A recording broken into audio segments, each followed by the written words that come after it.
بسم اللہ الرحمن الرحیم۔ السلام علیکم۔ خبر تو یہ ہے کہ ایران کے شیر امت مسلمہ کے بہادر بیٹے جنہوں نے عالم اسلام کا سر فخر سے بلند کر لیا ہے، جنہوں نے مسلمانوں کی لاج رکھی ہے، جنہوں نے مسلمانوں کا مان رکھا ہے، جنہوں نے غزہ کے مسلمانوں کا دل بھی خوش کر دیا ہے اور ان کے چہروں پر بھی وہ مسکراہٹیں لے آئے ہیں، بلکہ پوری دنیا کے اندر ہر غیرت مند مسلمان سوائے ان چند مکروہ کرداروں کے جو بہت بائسڈ ہیں یا جن کی وفاداریاں جو ہے وہ امریکہ کے اتحادیوں کے ساتھ ہیں، ان کے علاوہ 99.99% مسلمان، چاہے وہ انڈیا کے اندر ہیں، چاہے وہ پاکستان کے اندر ہیں، چاہے وہ کسی بھی دنیا کے ملک کے اندر ہیں، ہر مسلمان کا سر فخر سے بلند کر دیا ایران نے۔ تو ایران کے وہ بہادر شیر اس وقت پاکستان پہنچ چکے ہیں مذاکرات کے لیے، اور پوری اپنی ایک مطلب زبردست ایک سر اٹھا کے اور وہ پاکستان آئے ہیں، اور پاکستان کے لیے یہ بڑی خوشی کی بات ہے کہ پاکستان ہوسٹ کر رہا ہے ان ٹاکس کو، اور ایران جو ہے بہرحال ایران کے بہادر بیٹے، امت مسلمہ کے بہادر بیٹے جو ہیں وہ پاکستان پہنچ چکے ہیں، اور امریکہ کا ڈیلیگیشن، امریکہ کا انٹرنیشنل میڈیا یہ کہہ رہا ہے کہ کچھ ٹیم اور کچھ لوگ ان کے یہاں پہنچ چکے ہیں اسلام آباد میں، اور جے ڈی وینس جو ہیں، جو نائب صدر ہیں، وہ صبح 10 بجے جو ہیں وہ بتایا جا رہا ہے کہ پاکستان پہنچیں گے۔ تو بہرحال اس پہ بات ذرا تفصیل سے کرتے ہیں، ٹرمپ کے کیا بیانات آئے ہیں اور ایران کس وجہ سے تاخیر سے آیا ہے، تو کیا ایسا چل رہا تھا۔ لیکن پہلے بات کر لیتے ہیں کہ پاکستان کے اندر آپ کو پتہ ہی ہے کہ آئل پرائسز بہت زیادہ بڑھا دی گئی تھیں، تو اب آئل پرائسز کم کی گئی ہیں، اور لیکن یہ اس طرح سے کم نہیں کی گئی جس طرح سے کم ہونی چاہیے تھیں۔ کم ہونی کتنی چاہیے تھیں اور کم کی کتنی گئی ہیں، یہ پہلے میں آپ کے سامنے رکھ دیتا ہوں۔ جو کم کی جانی چاہیے تھیں وہ جنگ شروع ہونے کے بعد سے اب تک پاکستان کے اندر جو پیٹرول کی قیمت بڑھائی گئی ہے، وہ جو 80 روپے کم کیے گئے تھے وہ نہیں، اس کے علاوہ 244 روپے فی لیٹر جو ہے اس کا اضافہ کیا گیا۔ کتنا؟ 244 روپے فی لیٹر پیٹرول کی قیمتوں میں اضافہ کیا گیا، لیکن جو کمی کی گئی ہے وہ ڈیزل کی قیمت میں فی لیٹر 244 روپے کا اضافہ کیا گیا، پیٹرول نہیں ڈیزل، اور جو کمی کی گئی وہ 135 روپے کی گئی، یعنی 109 روپے فی لیٹر ابھی بھی جنگ شروع ہونے سے پہلے کی جو قیمت تھی اور آج کی جو قیمت ہے اس میں 109 روپے فی لیٹر کا اضافہ ہے، یعنی جتنے میں 145 روپے تھا ڈیزل فی لیٹر عمران خان کو جب اقتدار سے نکالا گیا، تو جتنے میں فی لیٹر تھا اتنا تقریباً اس سے تھوڑا سے کم جو ہے وہ اضافہ اس حکومت نے ابھی بھی برقرار رکھا ہے، اور اب ڈیزل کی جو نئی قیمت ہے وہ 385 روپے جو ہے وہ انہوں نے اب جو ہے وہ نئی قیمت مقرر کی ہے۔ اچھا، اسی طرح سے یہ ہمارے دوست ہیں محمد فیضان خان، وہ لکھ رہے ہیں کہ یہ اونٹ کے منہ میں زیرہ ہے۔ اچھا، اور اسی طرح سے جو پیٹرول ہے، پیٹرول کی قیمت جتنی بڑھائی گئی تھی اور اب کم 12 روپے کی گئی ہے، تو ابھی بھی 108 روپے پیٹرول کی قیمت میں فی لیٹر اضافہ ہے، 108 روپے فی لیٹر قیمت میں ابھی بھی اضافہ ہے جو پیٹرول کی قیمت ہے اس میں، اور ڈیزل کا میں آپ کو بتا چکا ہوں کہ تقریباً 109 روپے فی لیٹر کا اضافہ ہے ڈیزل میں، اور 108 روپے فی لیٹر کا اضافہ ہے ابھی بھی پیٹرول کا، یہ نئی ریوائزڈ قیمتوں کے باوجود۔ تو چاہیے تو ان کو یہ تھا کہ عوام کو کوئی ریلیف دیتے، اور باوجود اس کے کہ وہ پہلے سے خریدا ہوا پیٹرول اور ڈیزل تھا جو انہوں نے مہنگا بیچا ہے، اور عوام سے پہلے بھی یہ جو فگر دیا انہوں نے مزمل اسلم صاحب نے کہ 1 سال میں پیٹرولیم لیوی کی مد میں 1000 ارب وفاقی حکومت کما چکی ہے، تو اب عوام کو ریلیف دینا چاہیے تھا، لیکن عوام کو تو انہوں نے کیا ریلیف دینا ہے۔ حالات ان کے یہ ہیں کہ قسمت خان زمری صاحب نے ٹویٹ کیا ہوا تھا کہ مسلسل مریم نواز صاحبہ کے ہاف پیجز کے اشتہارات، کروڑوں روپے کے اشتہارات، لاکھوں کروڑوں روپے کے اشتہارات جو ہیں یہ ابھی بھی دے رہے ہیں۔ ان کو ذرا احساس نہیں ہے کہ عوام کے ساتھ کیا ہو رہا ہے، اور کفایت شعاری کی بات کر رہے ہیں، لیکن کروڑوں روپے کے اشتہارات جو ہیں وہ میڈیا کو دیے جا رہے ہیں، کوئی ان کے اندر احساس نہیں ہے۔ اچھا، یہ اشتہار کس کے اوپر دیا جا رہا ہے کہ سستا ڈیزل پروگرام برائے کسان، اور کسانوں کو، اب میں اگر کوئی کسان دیکھ رہا ہے تو پلیز مجھے ضرور کمنٹس میں بتائیے گا کہ کیا آپ کو سستا ڈیزل مل رہا ہے۔ بائکس والوں کا لکھا ہوا ہے کہ بائکس والوں کو سستا ڈیزل مل رہا ہے، اور اگر تو ان سستا پیٹرول مل رہا ہے بائک والوں کو اور کسانوں کو سستا ڈیزل مل رہا ہے، اگر مل رہا ہے تو کیا وہ آپ کی جو ایک کاسٹ میں اضافہ ہو رہا تھا خاص طور پہ کسانوں کی یہ جو مہنگے ڈیزل کی وجہ سے، تو کیا وہ کمپنسیشن آپ کو مل رہی ہے؟ یعنی جتنا آپ کو اضافی پیسے آپ کی لاگت میں جا رہے ہیں، کیا حکومت اتنے پیسے آپ کو دے رہی ہے؟ اگر نہیں دے رہی تو پھر یہ لاکھوں کروڑوں روپے کے میڈیا کو دیے گئے اشتہارات کی جو ہے وہ کیا ضرورت ہے۔ اچھا، اسی طرح سے ایک معاملہ ہے بہت اہم، اس پہ لطاسب ستی صاحب بھی گئے ہوئے تھے، اور اس پہ زین العابدین عباسی جو ایم پی ہیں مری سے، وہ بھی گئے ہوئے تھے۔ یہ معاملہ ہے کہ لینڈ سلائڈنگ ہوئی ہے، اور اس میں جو زین العابدین عباسی لکھ رہے ہیں، اور اس پہ اخلاق ستی صاحب سے بات ہو رہی تھی، انہوں نے خیر مجھے کہا تھا کہ میڈیا پہ اس کو ہائی لائٹ کریں، کیونکہ یہ حکومت نے، انہوں نے مجھے سارا وہ لکھ کے بھیجا ہوا ہے، وہ میں نیکسٹ کسی ویڈیو میں بتاؤں گا آپ کو، انہوں نے بڑا زبردست لکھ کے بھیجا ہوا تھا، میں نے انہیں کہا تھا کہ لکھ کے بھیجو، انہوں نے لکھ کے بھیجا تھا، وہ اب میرے سامنے نہیں ہے، جس موبائل میں ریکارڈنگ کر رہا ہوں اس میں وہ ہے، جو مجھے اخلاق ستی صاحب جو صاحبزادے ہیں لطا ستی صاحب کو انہوں نے بھیجا ہے۔ تو زین العابدین صاحب کا ٹویٹ میرے سامنے ہے، وہ کہتے ہیں کہ مری میں لینڈ سلائڈنگ کسی قدرتی آفت سے زیادہ انتظامیہ کی غفلت کا نتیجہ ہے، ہزاروں فٹ مٹی ڈالنے اور سینکڑوں فٹ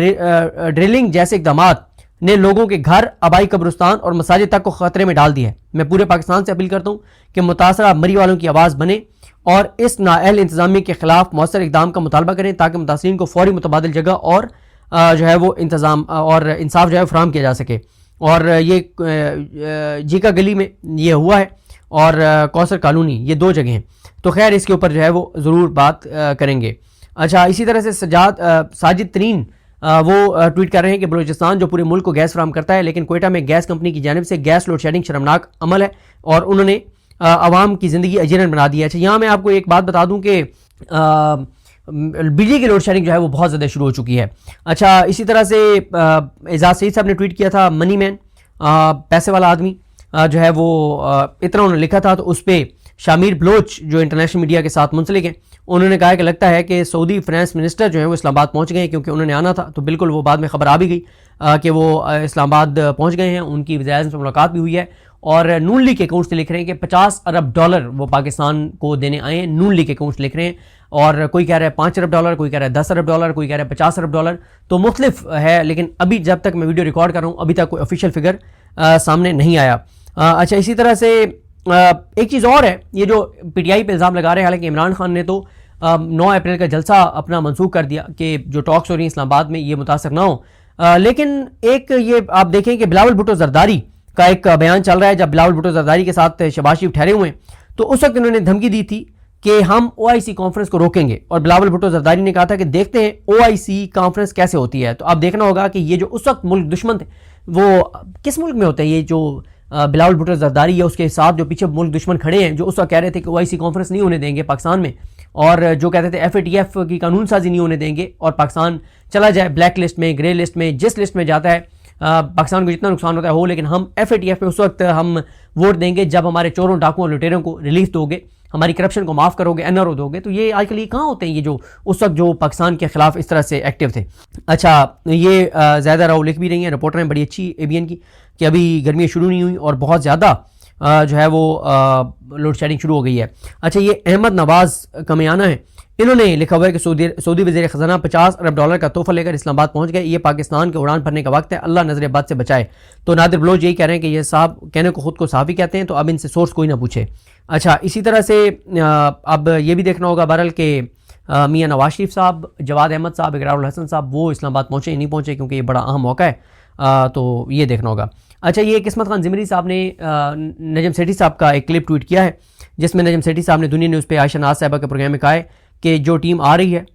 جو امریکی ٹیم آ رہی ہے، اس میں 2 لوگ آ رہے ہیں جو اسرائیلی لوگ ہیں، وہ اصل میں اسرائیل کے ایجنٹ ہیں، وٹکوف اور کشنر، ان کو یہی کہا جاتا ہے کہ وہ اسرائیل کے ترجمان ہیں۔ یہی وہ 2 لوگ ہیں جنہوں نے آخری میٹنگ کو سبوتاج کیا تھا، ایران کو لاری لپا لگائے رکھا، کہا گیا کہ سارا نیوکلیر ایشو سیٹل ہو گیا، ایران نے باتیں مان لی، سارا کچھ ہو گیا، اور پھر اٹھ کر چلے گئے اور اس کے اگلے دن حملہ کر دیا۔ ان کا اس وقت ایجنڈا یہ تھا کہ باتیں کرو، چلاؤ اس کو، اتنی دیر میں ہم حملہ کرنے کی تیاری جو ہے وہ کر رہے ہیں۔ ثناء اللہ خان صاحب بھی یہ ٹویٹ کر رہے ہیں، جو جرنلسٹ ہیں، کہ بہت زیادہ جو ہے وہ لوڈ شیڈنگ ہو رہی ہے۔ عطاء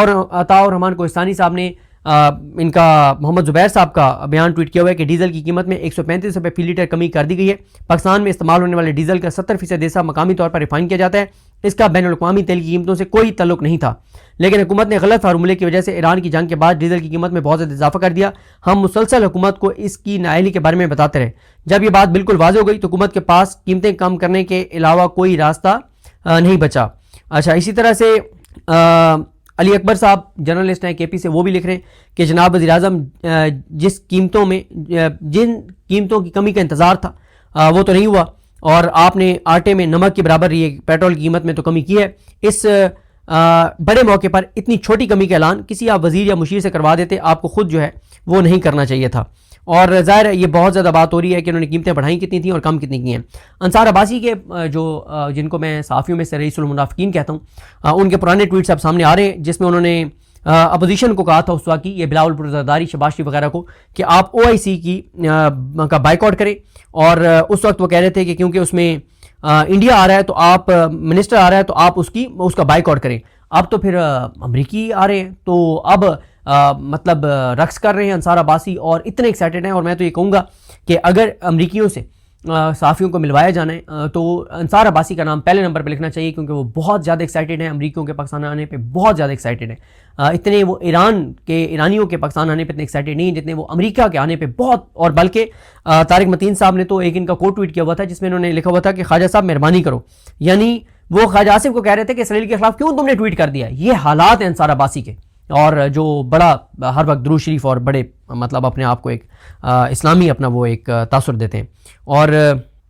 تو یہ وجاہت سمی نے بھی یہی کہا ہوا ہے کہ انہوں نے اس وقت کہا تھا کہ بائیک آؤٹ کرو. اور طارق متین صاحب نے تو انصار عباسی کو کہا ہے کہ انصار عباسی صاحب یہ آپ ہی ہیں عمران خان دور میں آپ فوج کو، ہاں ان کا ایک ٹویٹ ہے جس میں انہوں نے کہا تھا کہ کیا پاک فوج اور دوسرے مسلمان ممالک کی افواج کو بھی القدس اور مسجد الاقصی کے دفاع اور مظلوم فلسطینیوں کو اسرائیل کے ظلم سے بچانے کے لیے نہیں جانا چاہیے؟ کیا یہ تمام مسلمانوں کی ذمہ داری نہیں؟ کیا ظالم بھارت کے ظلم سے کشمیریوں کو بچانا بھی پاکستان سمیت مسلمان ممالک کی ذمہ داری نہیں؟ تو انہوں نے اس وقت کہا تھا کہ پاکستان کی فوج کو جا کے اسرائیل کے خلاف جہاد کرنا چاہیے، فلسطین کے لیے لڑنا چاہیے. اور اب اسرائیل کے خلاف خواجہ آصف کا ٹویٹ ڈیلیٹ کرواتے پھر رہے ہیں، ان کو تنقید کر رہے ہیں خواجہ آصف پہ. تو اس لیے طارق متین صاحب نے کہا کہ انصار عباسی صاحب یہ آپ ہی ہیں، عمران خان دور میں آپ فوج کو لڑنے بھیج رہے تھے اور اس کے بعد جب فلسطین میں 70,000 سے زیادہ لوگ جو ہیں وہ شہید کر دیے گئے تو آپ کی حالت مقبوض ہو گئی ہے. آپ بھی ہمارے اپنے ہی ہیں. اور ان کے پرانے بہت سارے ٹویٹس اس طرح کے آ رہے ہیں. اور یہ بلاول بھٹو زرداری وغیرہ کا یہ چل رہا ہے کلپ. ہم دیکھتے ہیں کہ آپ کا OIC کانفرنس کیسے ہو. آپ مجبور نہ کریں کہ آپ اس کی آڑ میں آئین شکنی کرنا چاہیں، قانون توڑنا چاہیں اور مذاق بنانا چاہیں. ہم آپ کو اس کی اجازت دیں گے، ہم وہاں پر دھرنا دیں گے. انہوں نے اس وقت OIC کے موقع پہ انہوں نے کہا تھا کہ ہم دھرنا دیں گے. یہ شہباز شریف نے بھی کہا تھا اور بلاول بھٹو زرداری نے بھی کہا تھا. تو بہرحال یہ چیزیں ہیں. باقی جو ٹاکس ہیں ایران اور امریکہ کی وہ آج ہونی ہے. اور اس سے پہلے جو ٹرمپ کا بیان آیا، کیونکہ ایران نے کہا تھا کہ ہم بات چیت تب کریں گے جب لبنان میں سیز فائر ہوگا، جس کے حوالے سے کہا جا رہا ہے کہ آج وہ ہو جائے گا. اور دوسروں نے کہا تھا کہ ہمارے جو ایسٹس جو ہیں وہ فریز کیے ہوئے ہیں تو ان کے اوپر جو پابندی ہے وہ ختم کی جائے. تو اس پہ بھی اطلاعات ہیں کہ آج کوئی پیش رفت ہونے کا امکان ہے. ٹرمپ نے بیان دیا، اس نے کہا کہ 24 گھنٹے کے بعد ہمیں ایران کے ساتھ مذاکرات کی کامیابی کے امکانات کا اندازہ ہو جائے گا. ایرانی ہمیں کہتے ہیں کہ وہ جوہری ہتھیاروں سے دستبردار ہو جائیں گے، پھر میڈیا کو بتاتے ہیں کہ وہ یورینیم کی افزودگی کریں گے. ہم ایرانیوں کے ساتھ معاملہ کر رہے ہیں اور ہمیں معلوم نہیں کہ وہ سچ بول رہے ہیں یا نہیں. اگر ایران کے ساتھ کوئی معاہدہ نہ ہو سکا تو ہم اپنے سب سے بڑے اور طاقتور ہتھیار استعمال کریں گے. اور انہوں نے کہا کہ ہمارے جو جنگی جہاز ہیں ان کو اسلحہ فراہم کیا جا رہا ہے، اور اگر مذاکرات ناکام ہوئے تو پھر جو ہے وہ ہم ایک بہت سخت جو ہے وہ ایران کے اوپر حملہ کریں گے. اور اسی طرح سے امریکہ میں گیس کی قیمتوں میں بہت زیادہ اضافہ ہو گیا، اور بتایا جا رہا ہے کہ 1967 کے بعد پہلی بار اتنا بڑا جو ہے وہ اضافہ کیا گیا ہے. اور حزب اللہ کے ساتھ خاصی جھڑپیں ہوئی ہیں. اسرائیل کی حزب اللہ نے بھی بڑے حملے جو ہیں وہ اسرائیل کے اوپر کیے ہیں. اور پھر ٹرمپ نے کہا ہے کہ ایرانی جعلی خبروں کے میڈیا اور پبلک ریلیشنز کو سنبھالنے میں لڑائی سے زیادہ بہتر ہیں. یعنی وہ فیک نیوز پھیلا رہے ہیں بقول ٹرمپ کے، جس کے پورا انٹرنیشنل میڈیا میں سب سے زیادہ جس کی انویسٹمنٹ اور کنٹرول ہے. پھر ٹرمپ کہتے ہیں کہ ایرانیوں کو لگتا نہیں ہے کہ ان کے پاس کوئی کارڈ باقی نہیں رہے. کیا ان کو لگتا نہیں ہے کہ ان کے پاس اب کوئی کارڈ باقی نہیں ہے سوائے اس کے کہ وہ بین الاقوامی آبی راستوں کو استعمال کرتے ہوئے دنیا سے عارضی طور پر بھتہ وصول کریں؟ آج وہ صرف اس لیے زندہ ہیں کہ ان سے مذاکرات ہونے ہیں. اور یہ ساری بات چل رہی ہے. باقی سعودی عرب نے ایک رپورٹ جاری کیا ہے کہ روزانہ 7 لاکھ بیرل کی پیداوار ان کی جو ہے وہ متاثر ہوئی ہے، جو اٹیکس ہوئے ہیں ان کی آئل ریفائنریز کے اوپر. تو بہرحال آج کا دن اہم ہے. آج ٹاکس شروع ہونی ہے امریکہ کی اور ایران کی. بہادر ایرانی، فاتح ایران، فاتح ایران، فاتح ایران. ایران یہ جنگ جیتا ہے اور تن تنہا کوئی ایک بھی دنیا کا ملک ایران کے ساتھ نہیں تھا. ایران تن تنہا یہ جنگ جیتا ہے اور اس نے دھول چٹائی ہے امریکہ کو، جو اپنے آپ کو سپر پاور کہتا تھا. اسرائیل کو دھول چٹائی ہے، ان کو گھٹنوں پر لے آئے ہیں. اور آج امریکی جو ہیں وہ پاکستان پہنچ رہے ہیں، کچھ پہنچے ہوئے ہیں ایران سے بات چیت کرنے. اور ایران